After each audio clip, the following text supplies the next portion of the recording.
Comment évolue le TDAH? Bonjour et bienvenue dans cette nouvelle vidéo.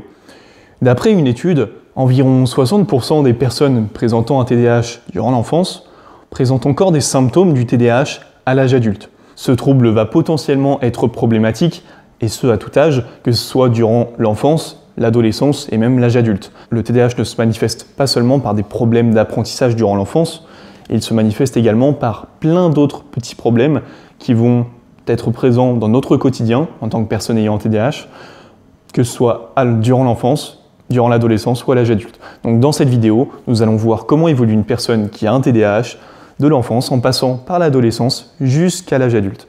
C'est parti. Durant l'enfance, donc un enfant qui a un TDAH et qui n'est malheureusement pas suivi par un professionnel car il ne s'est pas encore fait diagnostiquer, va potentiellement avoir plus de chances qu'un enfant n'ayant pas de TDAH de foirer tout simplement ses études, de foirer son parcours scolaire, car il va être un petit peu prédisposé à avoir des problèmes d'attention durant les cours, du moins si les cours ne lui plaisent pas pleinement, et il va également être prédisposé à avoir des problèmes d'hyperactivité si il a un TDAH donc avec hyperactivité motrice, donc physique, et ça va être problématique car il va justement avoir plus de chances qu'un élève n'ayant pas de TDAH, dans la logique des choses, de se faire renvoyer, d'avoir des punitions, d'être un petit peu exclu du groupe, de ressentir des problèmes de solitude. Et en plus de ça, il va sûrement devoir affronter le manque d'information des enseignants. Pas tous évidemment, mais la majorité des enseignants ne connaissent pas ce trouble. Et donc, il va se faire un petit peu cataloguer comme étant l'élève qui papillonne ou comme étant l'élève qui bouge partout, qui fout le bazar dans la classe, qui est un élève perturbateur, et ça va être problématique pour lui. Personnellement, je me souviens, durant ma primaire notamment, j'ai été dans pas mal de classes différentes, et j'ai eu pas mal de professeurs différents, et autant je suis tombé sur des professeurs qui étaient bien informés et qui étaient extrêmement compréhensifs envers moi, autant je suis tombé sur d'autres professeurs qui, notamment un, je m'en souviens, qui me rabâchait en permanence « Arthur, arrête d'être dans la lune, Arthur, concentre-toi un peu, arrête », qui me disait clairement « Pourquoi t'en as rien à faire de mon cours? Pourquoi tu regardes par la fenêtre pendant que je fais mon cours? Ça t'intéresse pas à ce point-là ?»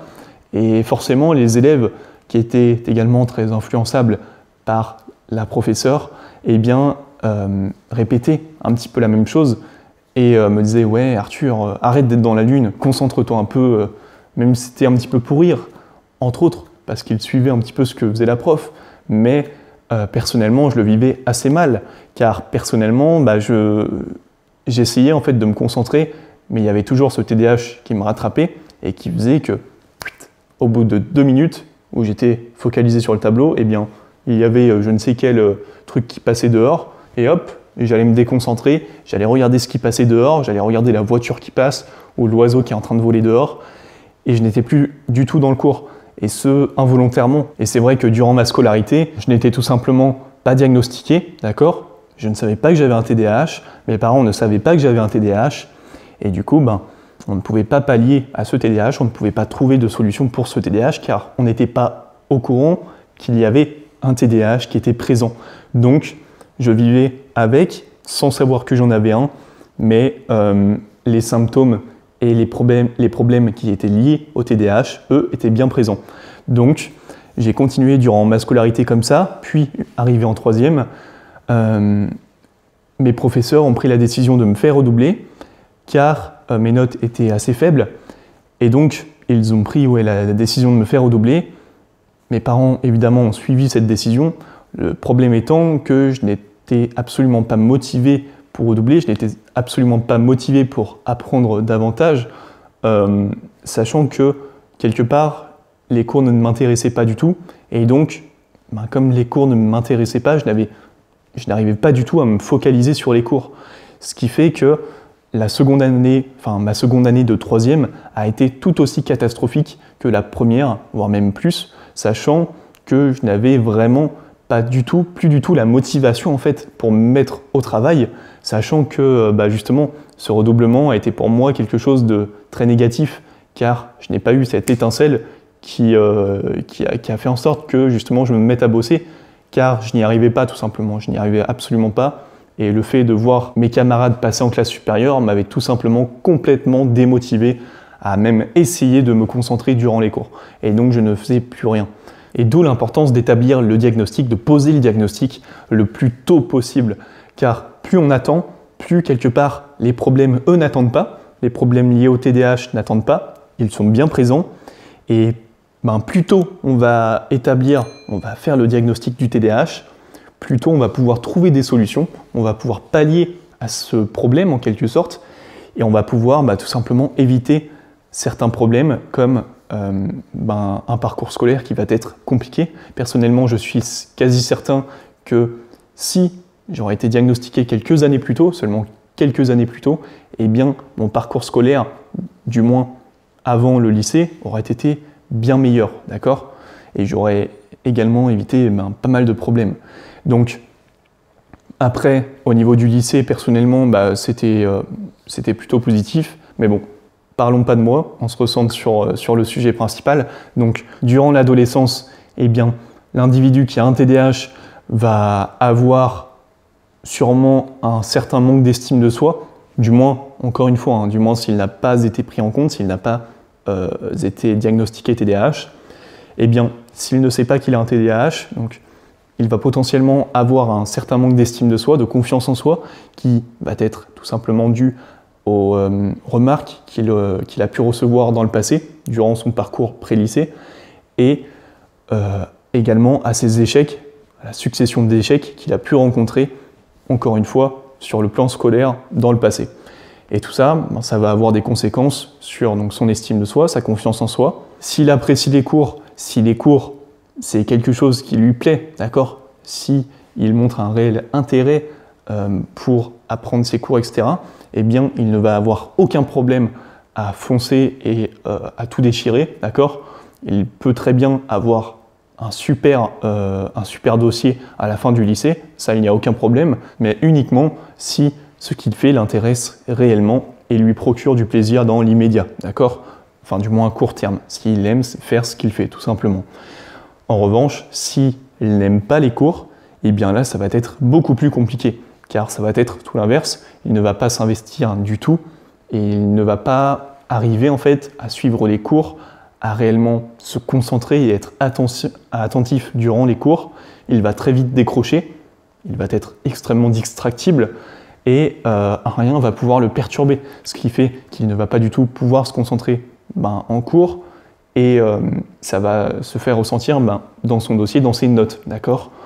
Donc il va avoir plus de chances, justement dans ces conditions-là, de foirer son parcours scolaire, de foirer ses études, malheureusement. Et encore une fois, là je parle bien d'un adolescent qui n'a pas été diagnostiqué et donc qui ne peut pas remédier, entre autres, à ce problème. Mais s'il a été diagnostiqué, ça va être bien différent pour lui. Et enfin, il est possible que ce soit bien différent pour lui, d'accord? On verra ça à la fin de la vidéo. Mais pour le moment, donc cet adolescent n'a pas été diagnostiqué, et donc là c'est potentiellement beaucoup plus compliqué pour lui sur le plan scolaire. Ça va être également plus compliqué pour lui au niveau de son estime et de sa confiance en soi, comme on l'a dit, car la succession d'échecs qu'il va potentiellement rencontrer durant son parcours scolaire et durant sa vie en général va affecter négativement sa confiance, son estime de soi, ce qui va être particulièrement négatif. Pour ce qui est des addictions, il va également être un petit peu plus susceptible forcément de tomber dans les addictions, tout ce qui est cigarette, tout ce qui est drogue. En général, eh bien, il va être plus susceptible de tomber dedans et de tout simplement ne pas se contrôler, d'accord, d'y aller entre autres à fond. Et dans toutes les addictions, moi personnellement c'était la musculation. La musculation, ça peut vous paraître bizarre car vous vous dites la musculation, un sport, être addict au sport, ça va quoi. Oui, il y a pire, c'est sûr, il y a pire, mais moi j'étais réellement tombé dans l'addiction entre autres à la musculation et je ne pensais plus qu'à ça toute ma vie. J'avais orienté toute ma vie en fait autour de ça, plus rien autour de cette sphère ne comptait. et j'étais réellement dans ma bulle. Et là, c'était particulièrement négatif pour moi.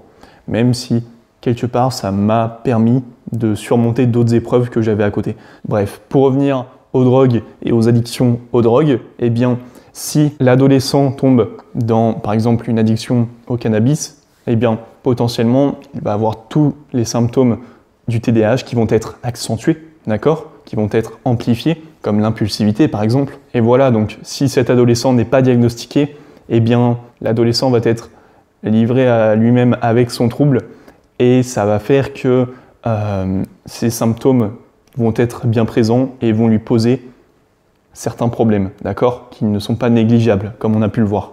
Donc maintenant, nous allons voir comment évolue un adulte à l'âge, comment évolue une personne qui a un TDAH à l'âge adulte. Alors, à l'âge adulte, ça va être un petit peu différent, car l'adulte qui a un TDAH, s'il a réussi à s'orienter dans quelque chose, dans une voie, dans un métier qui lui correspond, dans lequel il s'épanouit au quotidien, d'accord, eh bien, il ne va plus y avoir, les problèmes, les symptômes du TDAH vont être bien moins présents. Par exemple, les problèmes attentionnels ne vont plus être présents dans un métier qui va le passionner et qu'il va adorer faire. Mais s'il se retrouve à exercer un métier qui ne lui plaît pas, qui ne lui procure aucun plaisir et aucune satisfaction dans l'immédiat, eh bien là, ça va être beaucoup plus problématique pour lui, car tous ces symptômes du TDAH vont être bien présents, ils vont être amplifiés au maximum, les problèmes attentionnels vont être bien présents, les problèmes d'organisation à l'âge adulte vont être hyper présents si la personne qui a un TDAH fait quelque chose qui ne lui plaît pas, et ça va être hyper problématique pour lui, car lorsqu'il va vouloir se concentrer sur une tâche qu'il a à réaliser dans son métier, mais si ça ne lui plaît pas, il va falloir qu'il puise entre autres dans ses ressources, dans ses ressources, ça va le fatiguer beaucoup plus qu'une personne n'ayant pas de TDAH, et à force, ça va lui entraîner quelques problèmes, comme le fait qu'il va démissionner ou qu'il va se faire renvoyer beaucoup plus souvent qu'une personne n'ayant pas de TDAH. Il va être également susceptible d'avoir beaucoup plus d'oubli en tout genre. Il va avoir plus de chances de divorcer également. Il va avoir plus de chances de rencontrer des problèmes de taille en général.